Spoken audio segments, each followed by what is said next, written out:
안녕하세요. 오늘 함께 읽어볼 책은 허먼 멜빌의 모비딕입니다. 총 927페이지에 달하는 장편 소설인데요.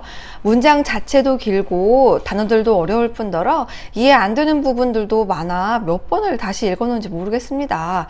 술술 읽히는 책은 확실히 아닙니다. 아마 모비딕을 읽어보려고 꺼냈다가 중간에 포기하신 분들도 많지 않을까 하는 생각이 들 정도입니다. 사실 이 책은 전부터 참 읽고 싶긴 했습니다.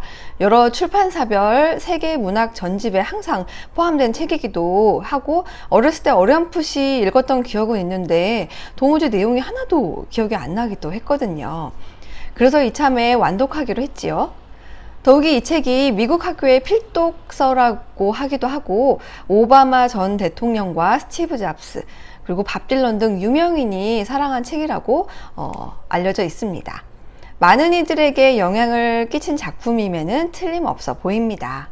그리고 저는 보지 않았지만 최근에 종영된 드라마 이상한 변호사 우영우에서 주인공 우영우 변호사가 고래를 참 좋아하는데 그 중에서도 이 소설의 제목인 모비딕이라 불리는 향유 고래를 좋아하는 장면은 저도 짧은 영상으로 본 적이 있습니다.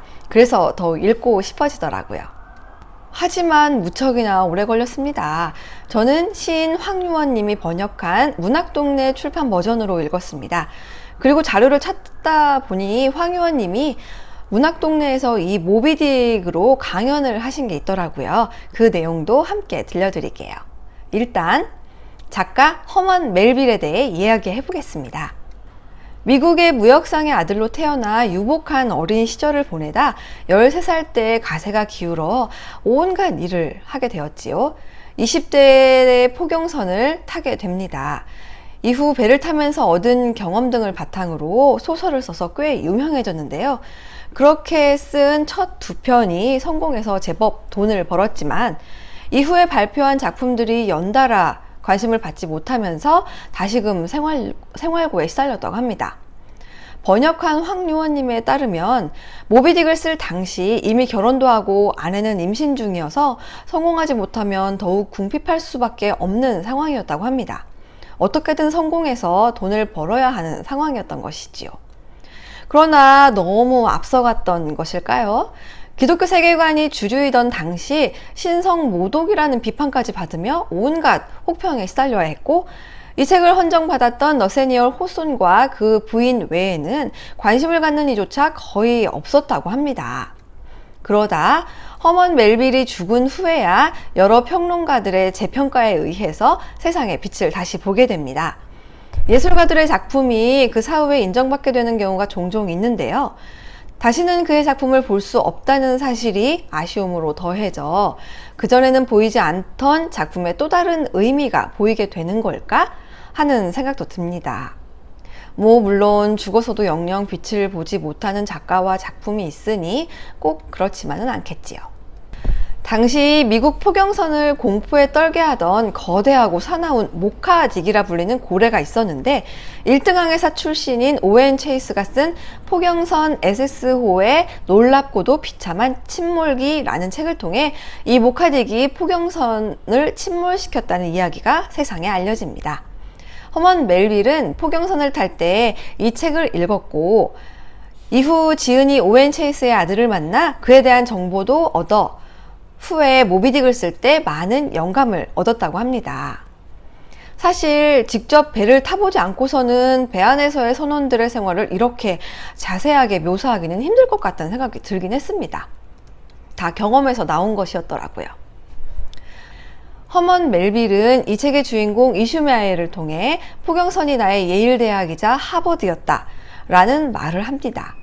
이 말은 작가 자신의 이야기인 듯 하더라고요. 그만큼 여러 인종과 국적의 사람, 온갖 직업인이 한 배에 있다 보니 피쿼드 호는 이 사회를 잘 보여주는 하나의 축소판인데요. 그곳에서 충분히 배울 것이 많다라는 확신이 있었기에 이렇게 말할 수 있지 않았나 합니다.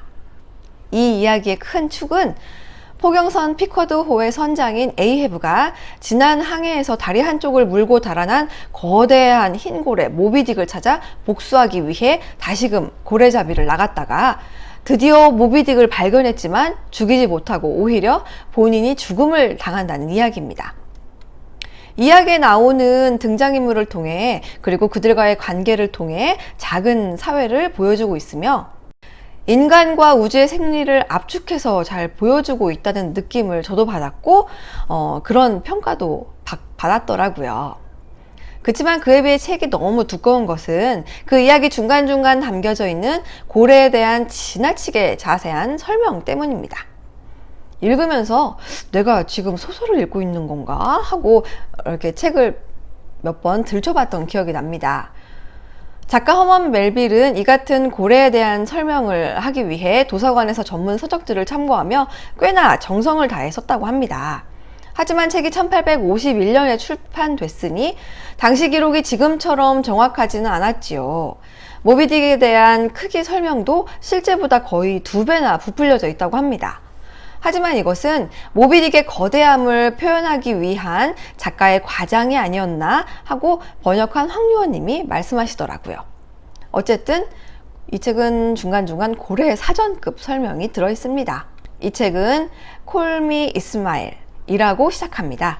번역에 따라 나를 이스마엘이라 부르라, 나를 이슈마엘이라 불러달라, 내 이름을 이스마엘이라 해두지 등등으로 해석됩니다.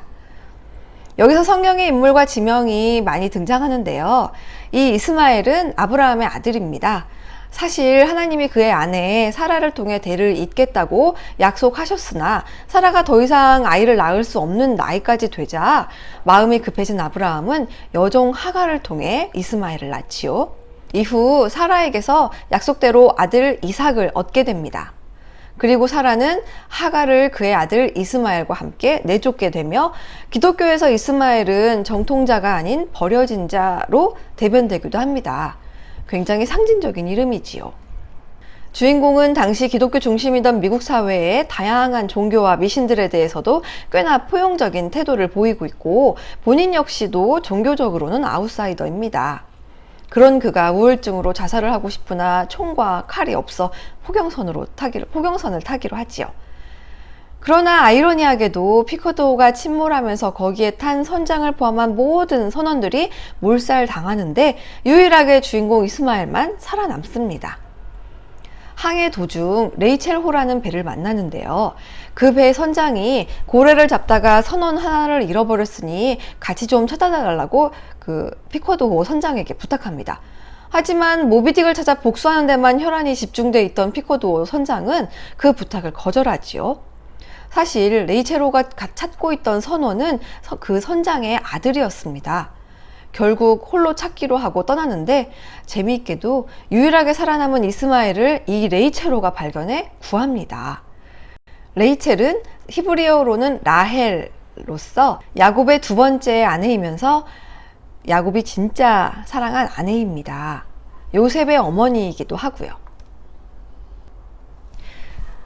이후 등장인물에 대한 할 얘기가 너무 많은데요. 분량이 너무 길어질 것 같아 2편에서 더 이어서 해드릴게요. 2편에서 만나요.